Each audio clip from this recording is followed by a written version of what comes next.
Adatrice est fournisseur des matières premières pour les grandes marques de tisane bio. Ce qu'il faut savoir, c'est que ces grandes marques, elles sont soumises à deux problématiques. La première, c'est qu'elles sont très exposées médiatiquement par rapport à un risque de contamination pesticides sur des produits bio. Et puis la deuxième chose, c'est qu'elles veulent avoir la garantie des volumes dans un marché où l'offre elle est insuffisante. Donc Adatrice répond exactement à cette problématique.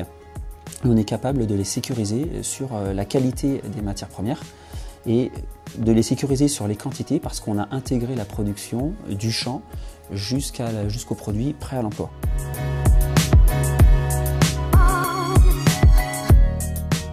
Donc le marché sur le bio il est très dynamique parce que dès qu'on parle de santé, les consommateurs s'attendent à ce qu'on leur propose des produits bio. Aujourd'hui le marché français, rien que sur la tisane, il est de 130 millions d'euros et avec une croissance de 15%.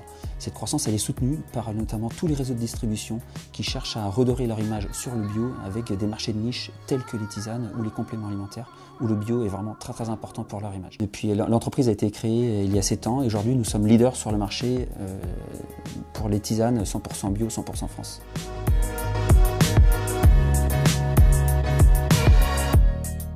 Adatrice a clôturé son dernier exercice avec un chiffre d'affaires d'1 650 000 euros. On prévoit une croissance de plus de 40% sur cet exercice-là. On va finir à plus de 2 millions d'euros. On a toujours fait des résultats positifs depuis la création de l'entreprise en 2010.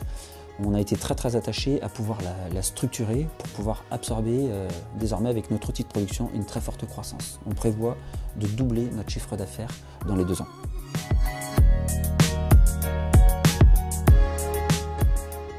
Adatrice émet un emprunt obligataire pour d'une part sur son activité historique financer une structuration commerciale avec l'embauche de 2 commerciaux et puis également pour financer le besoin en fonds de roulement qui va être inhérent à une très forte croissance. En parallèle, on a développé un nouveau produit innovant, de l'eau native de plantes. La recherche et le développement ont été autofinancés et les investissements matériels pour pouvoir la produire ont été également réalisés. Aujourd'hui, le produit est prêt à être commercialisé, notamment sur le marché de la cosmétique bio. Soutenez-nous sur finpol.com.